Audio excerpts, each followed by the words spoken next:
Next है बेटा prospectus. What is prospectus?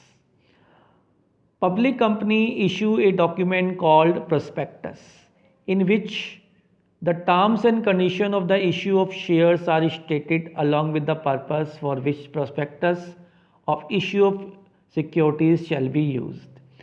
बेटा कंपनी जब भी अपनी सिक्योरिटीज़ मार्केट में इशू करती हैं, जस्ट लाइक शेयर एक सिक्योरिटी है, शेयर जब कंपनी में मार्केट में इशू किए जाएंगे तो बेटा कंपनी एक प्रोस्पेक्टस इशू करेगी, राइट। प्रोस्पेक्टस में क्या होगा? टर्म्स एंड कंडीशन लिखी होंगी इशू की। कंपनी का एक तो बेटा इंट्रोडक्शन होगा, कंपनी के इंट्रोडक्शन के बाद उसके बाद फिर कंपनी जो शेयर इशू कर रही है, सिक्योरिटीज़ इशू कर रही है, उसके इशू करने की टर्म्स एंड कंडीशन बेटा उस प्रोस्पेक्टस में मेंशन की जाएंगी, राइट। अब बेटा minimum subscription of the companies act 2013, minimum subscription क्या होता है बेटा? As per section 39 of Companies Act, minimum subscription is the amount stated in the prospectus that must be subscribed, an amount payable on the application for the amount stated as minimum subscription have been paid received by the company by check or other instrument। बेटा जब भी company अपने shares market में issue करना जाती है तो उस कंडीशन में एक मिनिमम सब्सक्रिप्शन मतलब मिनिमम अमाउंट कंपनी को रिसीव हो जानी चाहिए। वो मिनिमम अमाउंट क्या है? As per securities exchange board of India, security exchange board of India के according company must receive minimum subscription of 90% of the share issue. मतलब जितने भी शेयर कंपनी मार्केट में इशू करने जा रही है उन शेयर्स की वैल्यू का 90% कंपनी को रिसीव हो जाना चाहिए before it's a lots it's shares. Company के पास शेयर के लिए एप्लीकेशंस आएंगी, उन एप्लीकेशंस पर कंपनी को 90% मनी रिसीव हो जाना चाहिए। अगर कंपनी को 90% मनी रिसीव नहीं होता तो कंपनी को कोई अधिकार नहीं है कि वो शेयर इशू कर सके, ठीक है। तो मिनिमम सब्सक्रिप्शन क्या है? जो मिनिमम अमाउंट है कंपनी को रिसीव हो जाना चाहिए जितने शेयर्स इशू कर रही है कंपनी। इशू करने का मतलब है पब्लिक को ऑफर करना, पब्लिक को शेयर देना। तो जितने शेयर कंपनी पब्लिक को देना चाहती है, इशू करना चाहती है, उसका 90% कंपनी को मिनिमम सब्सक्रिप्शन एप्लीकेशन मिल जानी चाहिए।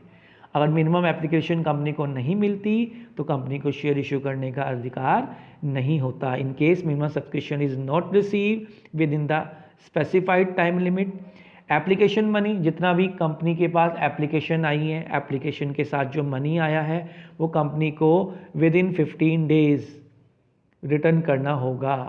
15 दिन के अंदर अंदर वो मनी कंपनी को रिटर्न करना होगा, ठीक है। नेक्स्ट टॉपिक है बेटा प्रिलिमिनरी एक्सपेंसेस। क्या होते हैं? देखो नेम से पता लग रहा है, it is an expense incurred for incorporating the company. जब कंपनी इनकॉपरेट होती है, रजिस्टर्ड होती है, उस समय काफ़ी सारे एक्सपेंस होते हैं, जैसे रजिस्ट्रेशन की फ़ीस है, लीगल एक्सपेंस है, पब्लिक इशू एक्सपेंस है, ठीक है। तो इन्हीं एक्सपेंसेस को बेटा प्रिलिमिनरी एक्सपेंसेस बोला जाता है बेटा। नेक्स्ट है बेटा share capital of the company. क्या होती है बेटा शेयर कैपिटल? कंपनी की जो कैपिटल है वो स्मॉल पार्ट्स में डिवाइड कर दी जाती है, right. Share is a unit in which capital of the company is divided. Each share has its nominal value. Holders of these shares are called shareholder और members of the company. The term use in share capital are discuss later in the chapter. बेटा share capital, company की जो capital है उसको हम share capital बोलते हैं।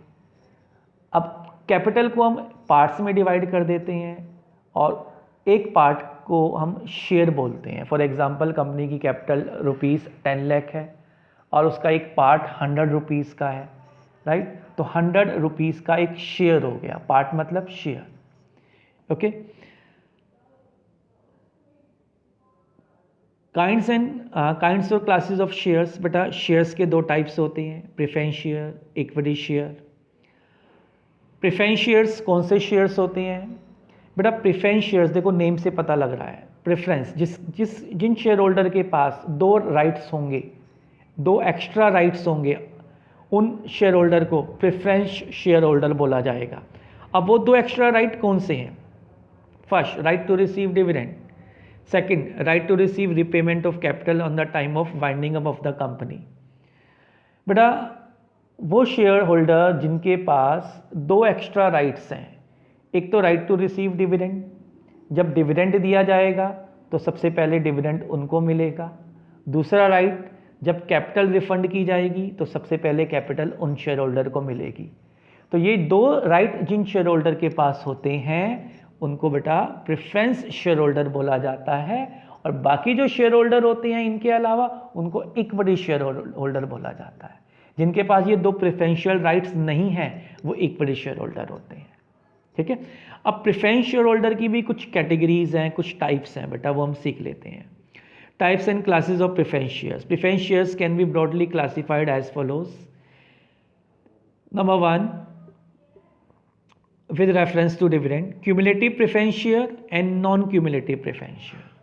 सबसे पहले बेटा क्यूमुलेटिव प्रेफरेंस शेयर, देखो नेम से पता लग रहा है क्यूमुलेटिव, जैसे बेटा स्टैट्स में हम सीखते हैं क्यूमुलेटिव फ्रीक्वेंसी, ऐसे बेटा यहाँ क्यूमुलेटिव प्रेफरेंस शेयर्स हैं। बेटा शेयर होल्डर को डिविडेंड तभी मिलता है जब प्रॉफिट्स होते हैं।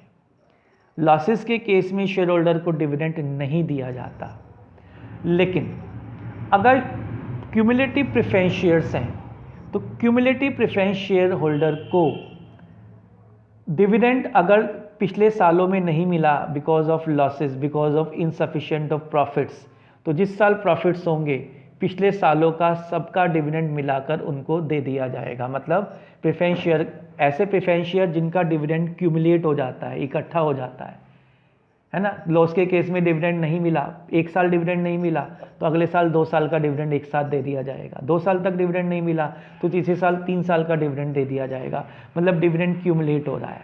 तो ऐसे प्रेफरेंस शेयर को क्यूमुलेटिव प्रेफरेंस शेयर्स बोला जाता है। और इसका अपोजिट होता है नॉन क्यूमुलेटिव, मतलब लॉस के केस में अगर डिविडेंड नहीं मिला तो डिविडेंड उनका फॉरफिट हो गया, नहीं मिलेगा उनको।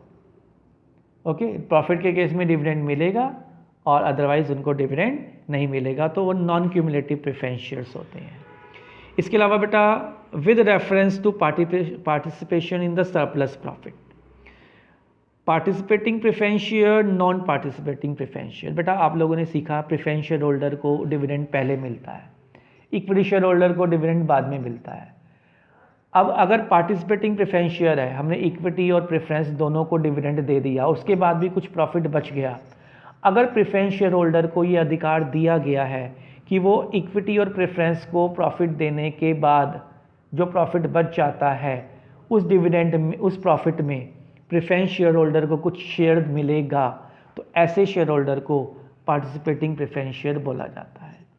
और इसका अपोजिट नॉन पार्टिसिपेटिंग है, मतलब प्रेफरेंस शेयर होल्डर को बस उनका डिविडेंड मिलेगा, बाकी बचे हुए प्रॉफिट में कोई उनको अधिकार नहीं मिलेगा, तो ऐसे प्रेफरेंस शेयर को नॉन पार्टिसिपेटिंग प्रेफरेंस शेयर बोला जाता है।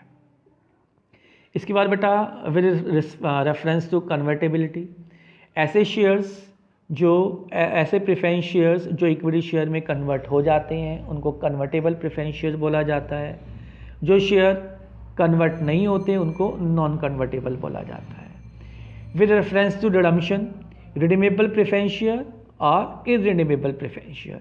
रिडीमेबल प्रेफरेंस शेयर वो होते हैं जिनका बेटा एक टाइम लिमिट के बाद पेमेंट कर दिया जाता है। आज हमने शेयर इशू करे, कंपनी के पास मनी आ गया, 5 साल 10 साल 15 साल के बाद कंपनी ने क्या करा, शेयर होल्डर का मनी उनको वापस दे दिया और उनसे शेयर वापस ले लिए।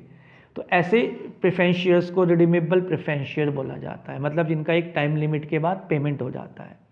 इररिडीमेबल मतलब जिनका रिडम्पशन मतलब रीपेमेंट तभी होगा जब कंपनी वाउंड अप होगी, मतलब एंड होगी। जब तक कंपनी एंड नहीं होगी, मतलब कंपनी अगर 100 साल तक चल रही है तो 100 साल तक उनको रिडम्पशन नहीं किया जाएगा, मतलब पेमेंट नहीं किया जाएगा। तो ऐसे प्रेफरेंस शेयर को इररिडीमेबल प्रेफरेंस शेयर बोला जाता है।